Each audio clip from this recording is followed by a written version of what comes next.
Hello, I'm Frank Buckholz. I'm the North Langley Community Director for the Greater Langley Chamber of Commerce. The Chamber is doing a series of videos with candidates in the federal election in the two Langley ridings, Cloverdale Langley City and Langley Aldergrove, so that you can learn more about them and their policies, and we're asking them a few questions about issues relating to business in the community. With me is Rae Banwarie, who is the NDP candidate in Cloverdale Langley City. Welcome, Rae. Thank you very much. Yeah, tell us a little bit about yourself and why you're running for office in this federal election. Well, thank you very much for the opportunity to be able to chat and address folks who are looking for to make their choice in the upcoming election.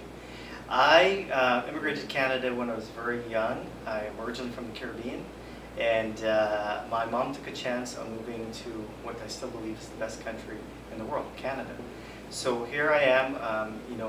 We moved, of all places, from the Caribbean to Winnipeg.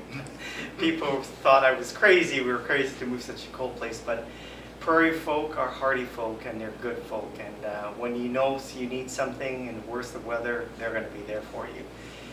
Completed my university degree at the University of Manitoba. Was destined to go to law school. Found the costing of secondary education or university degree to be very high. Opportunity for the RCMP came about, and I took it and was successful. Went to Depot, graduated, and spent over 20 plus years with the RCMP. First posting was over at West Shore Detachment, and from there came over to federal policing.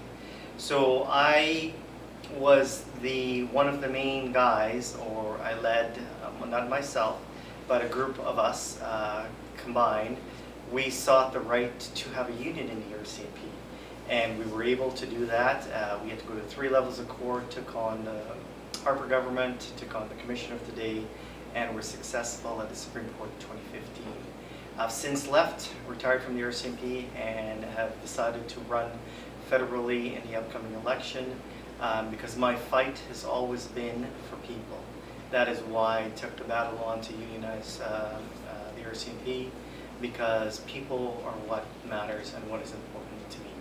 So as the candidate for the NDP, which is the only party that supported us in that fight, not just us, but our families, I have some loyalty back to the party, and it's the only party I've seen that has been fighting for the working people. Okay, thank you, Rae. First question I want to ask you is about an issue that the Chamber advocates for a lot, which is the small business community. Most of our members are small businesses. Yes. And taxation of small businesses has been challenging, continues to be challenging. And the federal government had introduced some changes, which they did roll back after a lot of protests and concerns raised by this chamber, other chambers, and other business organizations. How do you feel about small business taxation? Is there something that you would do differently, and how important is small business? Well, small business is very important because from that they employ a lot of people.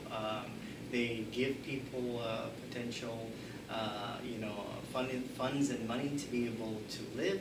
They play a very important part in the community. It becomes like a point of contact for a lot of people. It helps, families. It's very important. I have a small business myself. My business, the focus of my business is for pirated and counterfeit goods, dealing with counterfeit pharmaceuticals now and opioids, which, as everyone knows, is taking its toll not only in British Columbia but across the country.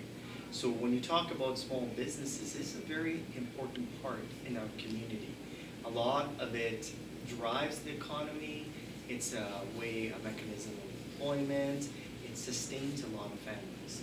So I think for provincial governments and for federal governments, the small business entity as itself should be something that you should look after, develop, and enable, not put laws or taxes that are going to impede or restrict small businesses and their ability to operate, have a profit, be profitable, employ people, and in big picture actually help the economy. Okay, thank you. Housing is a big issue for people in this part, in your riding, and throughout the Lower Mainland. And it's hard to find a place to rent lots of times. Buying a first home is very challenging. What are you and what is your party going to do to help ease some of those concerns that people have about housing? That's a very good question. The leader of the party, Jagmeet, has brought about and developed a very, very good comprehensive plan. It talks about the party's looking to create over 500,000 homes for low-income housing, so make it more affordable and more easier for folks to get a place to live. Because I know when I left the island and came over here, and when I'm remembering back, I came from the prairies, and the prices that I looked at when I came here in '97 is nothing compared to what it is now. And there's so many factors that have raised it. Everybody knows about the money laundering issue, which has driven up the cost. There's also the foreign owners that buy properties and then leave, and makes it very, very hard to be able to to purchase a place or even to rent a place. So our party has put forward a platform that is going to allow the low-income people or the people who don't have a lot of money, and let's face it, at the end of the day, the dollar only goes so far. And now people are being placed in situations where they've got to sacrifice probably medications, probably the foods, probably the nights out, or doing activities with their kids to be able to afford to live. And it shouldn't be that way. So I intend, once I win the riding and I'm elected and go to Parliament, to work collaboratively with the cities and the mayors and the province and federally in my position to ensure that people have a place that they can rent or are able to afford their first home and can have a future. Okay. And then another issue that the Chamber and I think most residents of Cloverdale Langley City are concerned about is transportation. There's a lot of congestion. Highways don't keep up. Highway 1 is a challenge. But there has been a proposal to bring SkyTrain down Fraser Highway through the middle of the riding to Langley City. The funding available right now only goes as far as Fleetwood. What would you do as an MP to ensure that some federal funds were forthcoming so that SkyTrain could be completed through Cloverdale or through Clayton and through into Langley City? Being that I live in Cloverdale and have been here for a while and know all too well the issues that are here, and one of the first things I remember, I'm coming from the prairies. When I went to the University of Manitoba, I could take a bus from the downtown core of Winnipeg every 10 or 15 minutes to get to university. Here, you don't have that. And I'm like, why? Look at where we are. We don't have to deal with the weather. We don't have to deal with all the snow and all of the conditions, extreme conditions. In a lot of cases, we live in Lotus Land. It's the best part of Canada, I believe, apart from the East Coast, depending where you talk about. But it's a very, very good place, beautiful place to live. And we don't have transportation in an efficient, effective manner as we should. I will do everything in my ability as an elected member of Parliament to ensure that whatever needs to be done, and again, this comes to collaboration, you need to bring all the partners in, and you need your stakeholders, which is the public, to be able to have a say. And what I'm seeing, and I come from a law and order background, and that is the reason why we fought the fight for the members of the RCMP. People need to have a say, especially in things that are going to impact them, their futures, and their families. So you're right. Having the SkyTrain come down to Langley needs to happen. It needs to happen. The sooner it happens, the better, because everybody will benefit. Not just us, but our children and their children. And that's how you have to look at these things long term. So I would support that, absolutely, and I would work collaboratively with the proper people that are required to be at the table to be able to make this happen.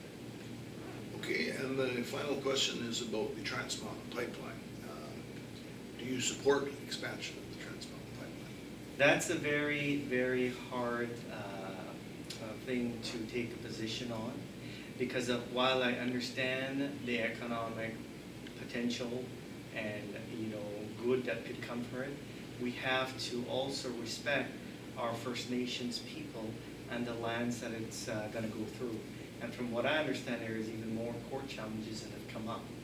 I will do and support what is in the best interest of the people. If my constituents in Cloverdale Langley City do not support this, I will respect what they want done and their positions. And these are the types of things I will bring forward as a member of parliament, as I should, as every member of parliament should.